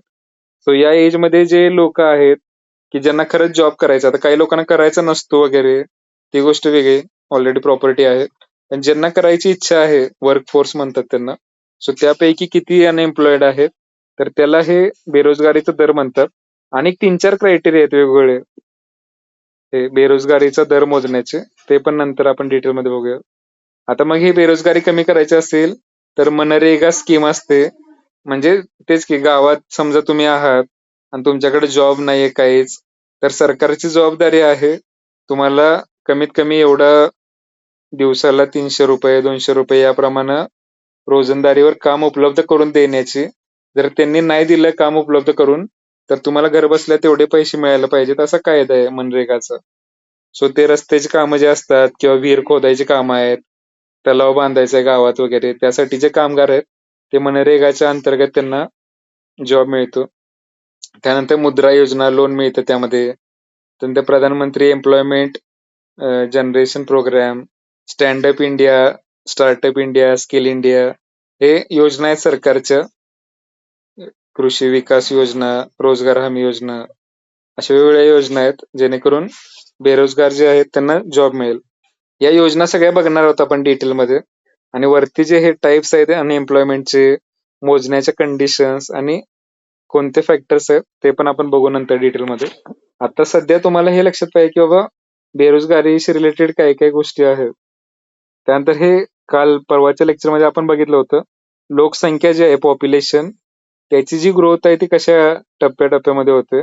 तर पहिला टप्पा जो असतो लक्षात घ्या, की जिथं जन्मदर पण जास्त असतो आणि मृत्यूदर जास्त असतो. म्हणजे आफ्रिकेतल्या कंट्री आत्ताच्या लक्षात घ्या, की जिथं समजा एखाद्या कपलला किती मुलं होत आहेत, 4-5 मुलं वगैरे होतात. ठीक आहे. सो जन्मदर जास्त म्हणजे आता आपल्या इथं काय कंडिशन आहे, सध्या तुम्ही आजूबाजूला जर बघितलं, तर लयच असेल तर 3 मुलं वगैरे होतात अपत्य सध्या. पण शक्यतो गव्हर्नमेंट जॉब जर करायचा असेल तुम्हाला तर 2चीच कंडिशन आहे आता महाराष्ट्रामध्ये. समजतं? सो आता उच्च जन्मदर म्हणजे काय? जेव्हा बिगिनिंग म्हणजे तुमच्या इथे हॉस्पिटल्स नाहीयेत समजा किंवा कॉन्ट्रासेप्टिव्ह अवेलेबल नाहीयेत. सो त्यावेळेस जन्मदर जो असतो तो जास्त असतो आणि मृत्यूदर पण जास्त का असतो? कारण हॉस्पिटलच नाहीयेत. सो आजार झाला कोणाला साधा जरी, रेबीज झाला समजा कुत्रं चावल्यामुळं, तर मृत्यूदर वगैरे म्हणजे लगेच लोकं मरणार 50व्या एजला, 40व्या एजला. समजतं? सो पहिली स्टेज जी असते, जिथं गरीब आहेत समजा अंडर डेव्हलप कंट्रीमध्ये हे असतं. आता सध्या आफ्रिकाच्या कंट्री समजा घेतल्या तुम्ही, तर तिथे ही कंडिशन आहे. हाय बर्थ रेट आणि हाय डेथ रेट. त्यानंतर दुसरा टप्पा जो असतो, त्यामध्ये काय होतं माहितीये का? मृत्यूदर कमी होतो. कारण हॉस्पिटलायझेशन वाढतं थोडंसं. आता लसीकरण वगैरे झालं समजा पोलिओची लस वगैरे असते. या गोष्टी जर दिल्या तर मृत्यूदर वगैरे कमी होतो आणि जन्मदर जास्त राहतो रिलेटिव्हली. आधीच्या एवढा नाही उच्च एवढा, पण थोडासा डिक्लाइन होतो अवेअरनेस जनरेट झाल्यामुळं. तरी पण आता सध्या जे आहे पुढच्या स्टेजेसपेक्षा हा जास्त असतो. आणि इथं पॉप्युलेशन एक्सप्लोजन टाइप कंडिशन येते. पॉप्युलेशन एक्सप्लोजन म्हणजे एकदम झपाट्यानं वाढ होणार लोकसंख्येची. कारण लोकं मरण्याची संख्या कमी झाली आहे आणि बर्थ रेट हायच आहे. सो लोकं मरत पण नाहीयेत आणि जास्त तयार व्हायला लागलेत. त्यामुळं एकूण पॉप्युलेशन जी आहे ती जास्त राहणार दुसऱ्या टप्प्यामध्ये. तिसरा टप्पा जो आहे, आता आपण भारत सध्या या स्टेजला इथं तिसऱ्या टप्प्यावर. त्यामध्ये काय होतं, जन्मदर पण कमी होतो. म्हणजे आता जसं आपण बघितलं, बर्थ रेट जो आहे, 2 चा जो फॅक्टर आहे, त्याच्याजवळ 2.1 असतो टोटल फर्टिलिटी रेट. म्हणजे 2 पेक्षा जरासं जास्त पाहिजे लक्षात घ्या. 2च असेल एक्झॅक्ट तर पॉप्युलेशन डिक्लाइनला सुरुवात होते. लोकसंख्या घटायला सुरुवात होते. मग जन्मदर कमी होतो कारण लोकांमध्ये अवेअरनेस आलाय थोडा, कॉन्ट्रासेप्टिव्ह वगैरे अवेलेबल आहेत आणि डेव्हलपमेंट जशी-जशी होईल, महागाई झाल्यानंतर आपोआपच कॉस्ट जी आहे शिक्षणाची, बाकी बेसिक नेसेसिटी जी वाढते त्यामुळं जन्मदर कमी होतो आणि मृत्यूदर कमीच राहणार. हॉस्पिटल वगैरे आहेत त्यामुळं. त्यामुळे जे पॉप्युलेशन ग्रोथ जी होती झपाट्यानं ती स्लो डाऊन होते आणि हा जो पुढचा टप्पा आहे पॉप्युलेशन डिक्लाइनचा, की ज्यामध्ये पॉप्युलेशन जी आहे ती कमी-कमी होत जाते. म्हाताऱ्या लोकांची संख्या वाढत जाणार. आता जपान जी कंट्री आहे लक्षात घ्या. जपान, कोरिया किंवा इटली कंट्री आहे. तिथं आता सध्या ही कंडिशन आहे लक्षात ठेवा. तिथं पॉप्युलेशन जे आहे ती डिक्लाइन स्टेजला गेली आहे. म्हणजे तरुण लोकांची संख्या खूप कमी आहे. मुलांची संख्या जन्मणाऱ्यात खूप कमी आहे. त्यामुळं काही काही वेळानंतर हा देश संपेल की काय अशी कंडिशन आहे तिथं. म्हातारी लोकांची संख्या जास्त आहे तिथं. समजतंय? सो जन्मदर कमी, मृत्यूदर कमी, लोकसंख्या जी आहे आता स्थिर नाही ऍक्च्युली हे. कमी-कमी व्हायच्या दिशेला चाललंय हे. ओके. सो हे बघितलं होतं आपण ऍक्च्युली परवा दिवशी लेक्चरमध्ये सुद्धा.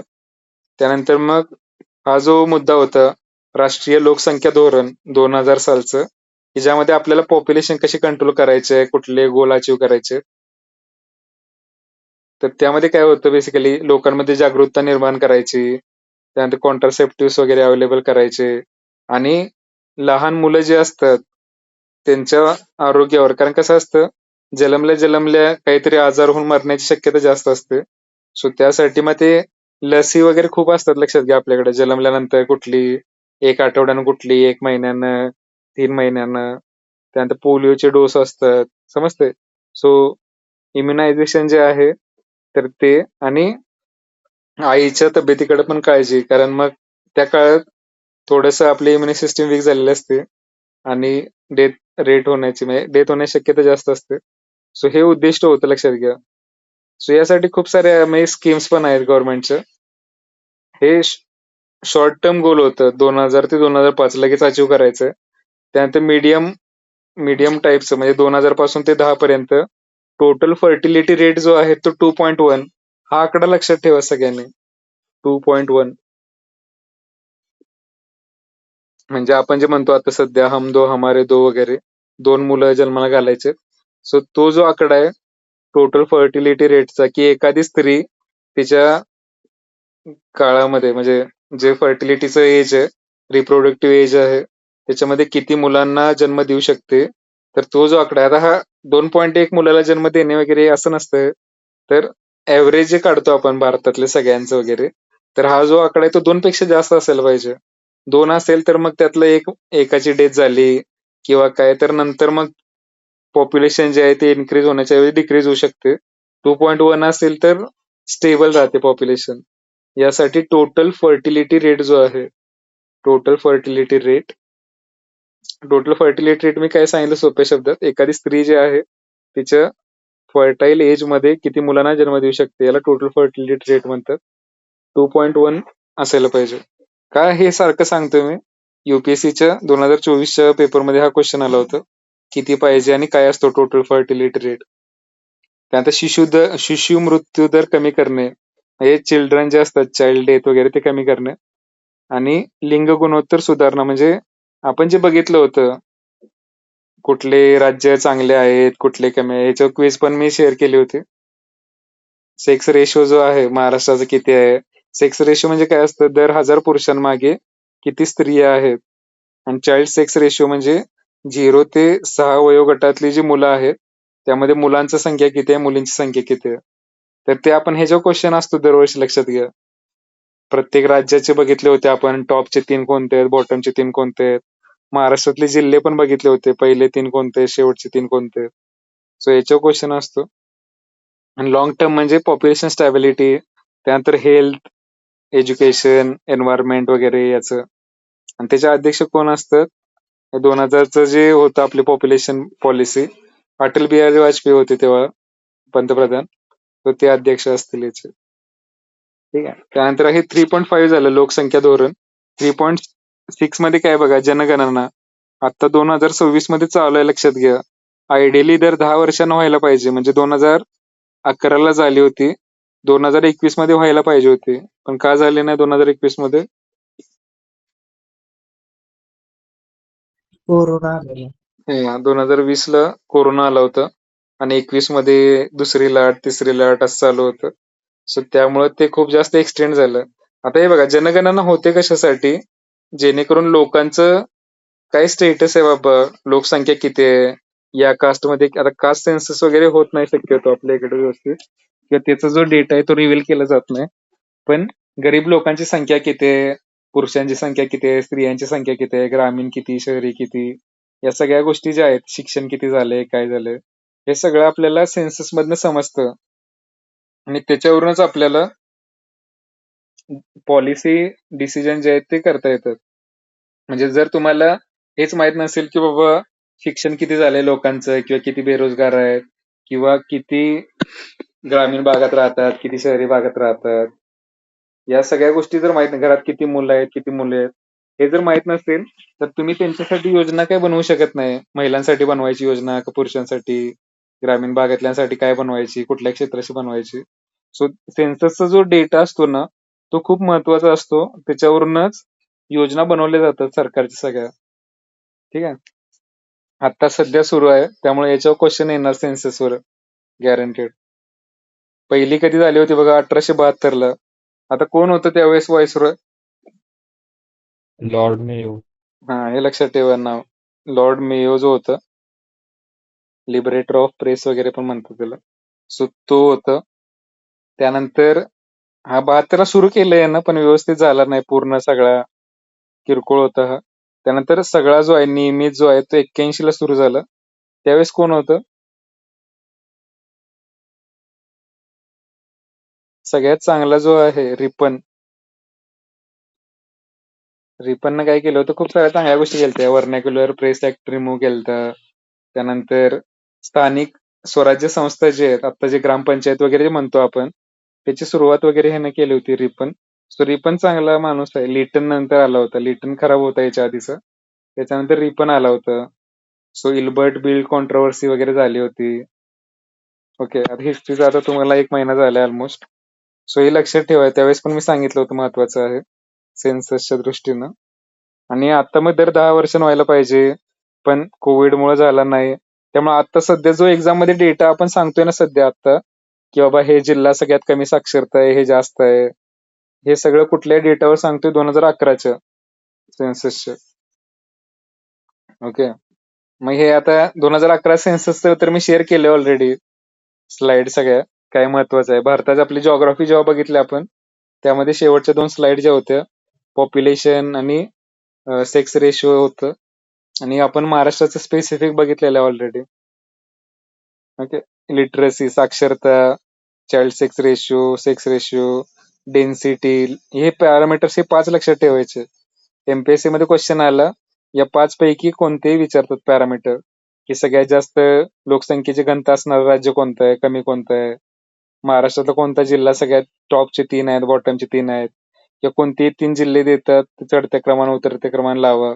या 5 पॅरामीटरवर लोकसंख्या, घनता, sex ratio, child sex ratio आणि लिटरसी. समजतं म्हणजे काय अभ्यास करायचं हे लक्षातच ठेवायचं. हे 5च वाचायचे, बाकी काय वाचायचं नाही, एवढंच. त्यानंतर मग नेक्स्ट जे आहे डेमोग्राफिक डिव्हिडंड, हा शब्द लक्षात ठेवा. ऍक्च्युली डिव्हिडंड शब्द ऐकलाय का तुम्ही याच्यात? आता डिव्हिडंड म्हणजे मॅथमॅटिक्सचं काही सांगू नका. डिव्हिडंड म्हणजे काय असतो, समजा तुम्ही एखाद्या कंपनीत गुंतवणूक केली असेल तर त्याचा डिव्हिडंड वगैरे मिळतो, म्हणजे बोनस मिळाल्यासारखं मिळतं बेसिकली. कंपनीला जो फायदा होतो त्याच्यातला काही टक्के भाग त्याच्या शेअर होल्डरला दिला जातो डिव्हिडंडच्या फॉर्म मध्ये. सो डेमोग्राफिक डिव्हिडंड म्हणजे काय, आपली जी लोकसंख्या आहे ना, आपण आता सध्या समजा तुम्ही कंपनीत कुठल्या जॉबला समजा तुम्हाला रिक्रूट करणार असेल तर त्या डिपार्टमेंटला HR डिपार्टमेंट म्हणतात, ह्युमन रिसोर्स डिपार्टमेंट. कारण ह्युमन जो आहे तो रिसोर्स आहे, लक्षात ठेवा. रिसोर्स म्हणजे संसाधन असतं. जसं की वॉटर रिसोर्स आहे, फॉरेस्ट रिसोर्सेस असतात, तसं ह्युमन सुद्धा आहे. तो रिसोर्स आहे, पण कधी तेव्हा तो व्यवस्थित शिकलेला असेल, समजते, स्किल्ड असेल तर तो रिसोर्स आहे, नाहीतर तो डिस्ट्रक्टिव्ह आहे समाजासाठी. म्हणजे जर बेरोजगार असेल मग काहीतरी समाज विघातक कृत्य करत बसणार. सो ह्युमन जो आहे तो रिसोर्स आहे. सो डेमोग्राफिक डिव्हिडंडचा अर्थ काय लक्षात आहे, डेमोग्राफी म्हणजे लोकसंख्येशी रिलेटेड आलं. डेमोक्रेसी वगैरे शब्द आहे. डेमोग्राफी म्हणजे त्या भागातली लोकसंख्या म्हणा, पॉप्युलेशन. डिव्हिडंड म्हणजे फायदा. सो डेमोग्राफिक डिव्हिडंड म्हणजे काय बेसिकली, आता भारत जो आहे कंट्री, त्यामध्ये तरुण लोकांची संख्या जी आहे ती जास्त आहे, लक्षात ठेवा. सो भारताला यंग कंट्री सुद्धा म्हणलं जातं. का म्हणलं जातं, कारण ऍव्हरेज जी आपली इंडियाची एज आहे ती साधारणतः 30-35 या रेंज मध्ये आहे. म्हणजे म्हाताऱ्यांची संख्या वगैरे जास्त आहे तशी बघायला गेलं तर, पण ऍव्हरेज एज जे आहे, म्हणजे लहान मुलांची संख्या, आपलं टोटल एज जे आहे ते ऍव्हरेज एज कॅल्क्युलेट केलं तर सध्या ते मिडल रेंजला आहे. वेर समजा जपानचं वगैरे कॅल्क्युलेट करायला गेलं तर ते ओल्ड एज कॅटेगरी जातं. समजते. सो आता याचा फायदा काय आहे लक्षात ठेवा, जेव्हा यंग असेल टोटल ऍव्हरेज एज समजा तुमच्या देशाचं, तर त्याचा फायदा काय होतो, तर म्हणजे लोक जे असतात ते कामासाठी वर्कफोर्स जे आहे ते ह्युमन रिसोर्स जे आहे ते चांगल्या क्वालिटीचं अवेलेबल आहे. सो देशाच्या विकासासाठी याची मदत होऊ शकते.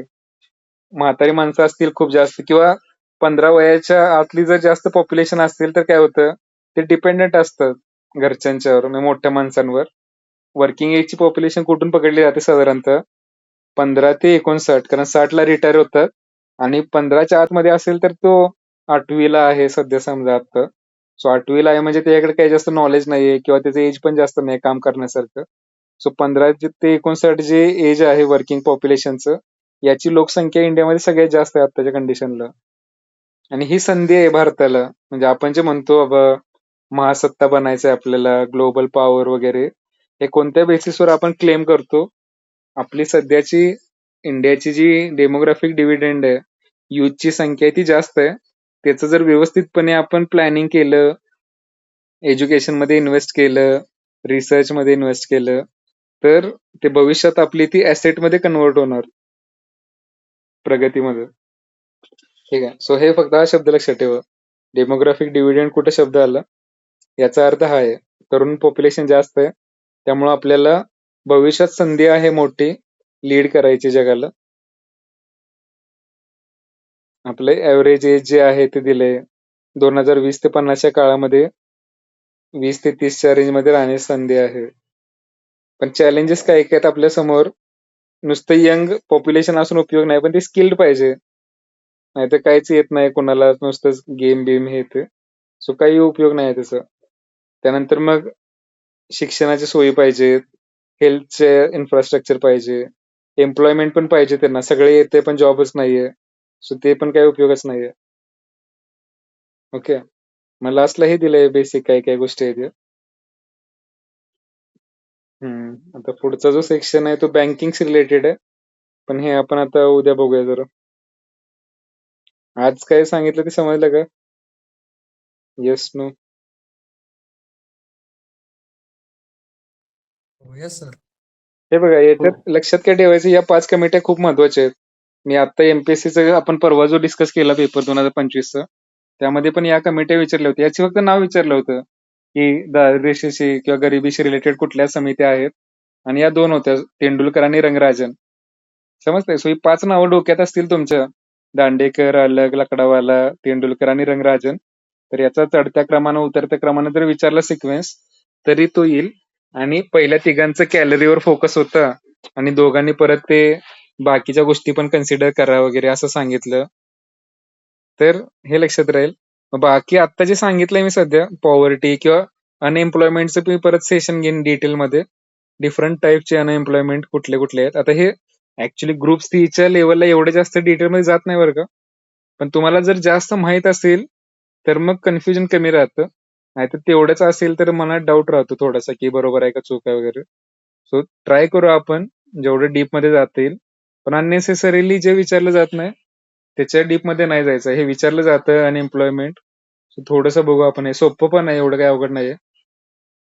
लोकसंख्येचा आपण टप्पे बघितले 4. ऑलरेडी प्रश्न विचारले 25च्या एक्झाम मध्ये. त्यानंतर सेन्ससवर प्रश्न येणार यावर्षी, एक लक्षात ठेवा. सो सेन्ससशी रिलेटेड आता डेटावर तर प्रश्न येतोच दरवर्षी. म्हणजे आता सेन्सस यावर्षी होणार आहे, त्यामुळं पहिला सेन्सस कधी झालता 1872ला, त्यानंतर 81ला झाला. मग मेयो आणि रिपनचं नाव लक्षात ठेवायचं. त्यानंतर आत्ताचा कितवा आहे सेन्सस बाबा ते पण लक्षात ठेवायचं. आणि 2011चा डेटा आहे. ह्या 5 पॅरामीटर्सचा पार्ट पाहिजे तुम्हाला. एक क्वेश्चन येतो याच्यावर. सो 2 क्वेश्चन येतील असं मला वाटतं यावर्षी सेन्ससवर. एक तर हिस्ट्री बिस्ट्री काहीतरी विचारतील, किंवा यावर्षीचा जो सेन्सस आहे तो थोडासा इलेक्ट्रॉनिक टाईप मध्ये आहे. तुम्हाला सेल्फ माहिती भरायची होती मोबाईल ऍपवर वगैरे. सो त्या पण काही करंट अफेअर्स मध्ये गोष्टी येतील. आणि या 5 पॅरामीटर्स वर तर दरवर्षी क्वेश्चन येतोच. डेमोग्राफिक डिव्हिडंड ही किरकोळ कन्सेप्ट आहे. आपली यंग पॉप्युलेशन जी आहे ती ऍसेट आहे देशासाठी, आणि धोरणाचं काय एवढं इम्पॉर्टंट नाही आहे. आणि वरती जे बघितलं पंचवार्षिक योजना, याच्यावर 1 ते 2 क्वेश्चन येणार गॅरंटेड. 2 आलाय तर पॉझिटिव्ह, चांगली गोष्ट आहे. 1 तर येणारच क्वेश्चन. आणि 1 नाही आला क्वेश्चन याच्यावर समजा, तर त्याला अवघड पेपर म्हणतो आपण. म्हणजे ज्या वर्षी पेपर अवघड आला वगैरे म्हणतात ना, त्यावेळेस जे बाबा ठरलेले पॉईंट आहेत या 5 याच्यावर पंचवार्षिक योजनावर एक किंवा 2 यायलाच पाहिजे अशी सगळ्यांची अपेक्षा असते. पण आलाच नाही याच्यावर, भलतंच काहीतरी विचारलं, तर त्या वर्षीचा पेपर आपण अवघड आहे असं म्हणतो. मग कट ऑफ कमी जाईल वगैरे. सो आता तुम्हाला जर पाडायचे असतील तर याच्यात 1-2 क्वेश्चन मी सांगितलंय येणार आहे, व्यवस्थित करा. ही जी स्लाइड आहे याच्यावर पण 1 ते 2 क्वेश्चन येईल, इम्पॉर्टंट आहे थोडीशी. बाकी मग बँकिंगशी रिलेटेड जे आहेत, बँकांचे कायदे, आरबीआय ऍक्ट वगैरे, याच्यावर 1 ते 2 क्वेश्चन येतात याच्यावर पण. हे आपण नेक्स्ट उद्याच्या सेशन मध्ये बघूया. कुणाला काही डाऊट आहे का? आज शिकवलं त्याच्यामध्ये, किंवा इन जनरल कुणी फॉर्म सबमिट केला का तुमच्यापैकी? लायसन्स नंबर लागते सर त्याला. बरं, याच्यावर कोण मार्गदर्शन करेल का? आणखी आणखी कोणाला प्रॉब्लेम आहे सिमिलर? तुम्ही सांगितलं नाही का ते लायसन्स नाही लागत, आता मेन्सच्या आधी लागते वगैरे? सांगितले सर, पण फॉर्मच पुढे जायना झाला. त्यांना सांगा ना, टेक्निकल टीमला 10 वेळा फोन करायचे रे सारखं सारखं. तोपर्यंत जेवढे जास्त मुलांचे फोन नाही जाणार तोपर्यंत सिरियस होत नाहीत रे. जसं ते दिव्यांगचा इश्यू होता, बाकी काय काय फालतू इश्यू होते, तसं जरा हे करा थोडस. तुम्हीच आता लीड घेऊन मुलांनी सारखं त्यांना सांगितलं तर ते होईल. नाहीतर मग काहीतरी राहून जाईल. म्हणजे तसं नाही राहणार ते. पण त्यांना कळायला तर पाहिजे की हा इश्यू आहे. बाकीच्यांना समजतंय का सगळ्यांना? इश्यू काय आहे लक्ष द्या. काही जणांचं अजून लायसन्स ज्यांचं नाहीये समजा, तर त्यांचा फॉर्म सबमिट होत नाही वाटतं, म्हणजे एलिजिबिलिटी दाखवत नाहीये. असं कोण आहे का तुमच्यापैकी ज्याचं लायसन्स नाहीये तरी पण फॉर्म सबमिट झाला वगैरे, असं कोण आहे का?